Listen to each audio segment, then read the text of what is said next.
औरंगाबाद नगर नाका पूर्ण जाम. Traffic police कर्मचारी असूनही देखाव्याचा सोंग. पोलीस कर्मचारी असून सुद्धा एवढी ट्रॅफिक लागत आहे, तर मग हा कर्मचाऱ्यांचा काय काम? कर्मचारी फक्त एका ठिकाणी बसून किंवा एका ठिकाणी उभं राहून गप्पा मारताना दिसत आहे. एवढी ट्रॅफिक जाम झालेली आहे. नागरिकांना याचा नाहक त्रास होत आहे. मग सवाल असा पैदा होतो की इथले कर्मचारी फक्त फाईन मारण्यासाठी उभं राहता काय?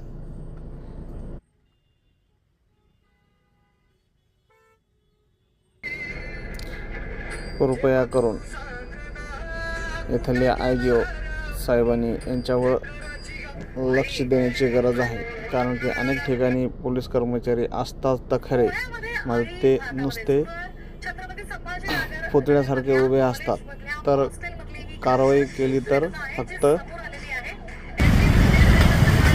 वाहनावर कारवाई करताना दिसत आहे. वाहनावर कारवाई आवश्यक करा, पण ट्रॅफिक जाम होऊ नये यासाठी आपल्याला निर्णय आहे, यासाठी आपल्याला म्हणायला पाहिजे. आपल्या छत्रपती संभाजीनगर. जय हिंद, जय महाराष्ट्र.